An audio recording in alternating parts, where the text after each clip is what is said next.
Demain, peut-être pour Yannick Agnel, est-ce que c'est possible? Est-ce voilà, que ça se vérifie avec les chiffres? Aujourd'hui, c'est à nous de nous mouiller un petit peu et tout le monde se pose la question de savoir qu'est-ce qu'il est capable de faire demain aux 100 mètres. Donc nous, on a essayé d'appliquer des méthodes un petit peu mathématiques, théoriques. Attention parce que vous ne vous êtes pas encore gouré. Hein. Attention à l'erreur. Jusqu'à présent, on non. sort les cassettes. On va voir, on aura les Ah, les chiffres. cassettes. Ouais, moi j'ai encore des magnétoscopes. Il tourne en cassette. Donc on va voir les chiffres, on va voir le premier tableau. Une première méthode qui est basée sur l'analyse de la performance, où là on avait vu déjà dimanche sa progression sur 200 mètres. On voit là sa progression sur 100 mètres et on s'aperçoit qu'au championnat de France sur 200 mètres et entre le championnat de France et la finale des JO, il a progressé d'1,23%.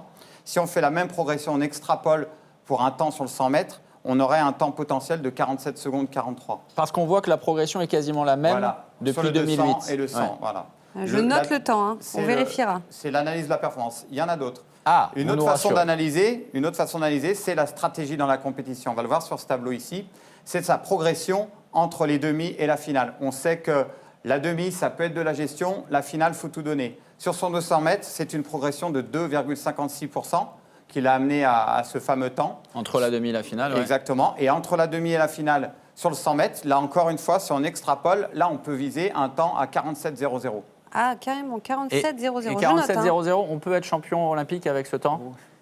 Largement. Autre et méthode? on va un petit peu plus loin, de façon un peu plus concrète sur le tableau 3, que vous allez découvrir maintenant, où là on a repris son record personnel, première longueur 0 à 50 mètres, deuxième longueur, et aussi tous les 100 mètres qu'il a nagé. On ne tient pas compte du départ du relais puisque c'est un départ lancé.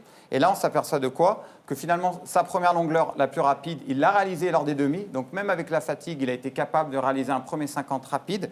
Et la deuxième longueur, son retour, on l'a tous vu, c'est ce fameux relais où il nous fait un retour explosif. Et au final, si on additionne ces deux performances, ça nous donne un temps de 47,66. On arrive quasiment au même temps. Donc en gros, il faut qu'ils prennent les meilleurs 50 mètres et les derniers meilleurs. Voilà, alors nous, pour faire simple, on a fait une petite moyenne des trois et ça vous donne ça.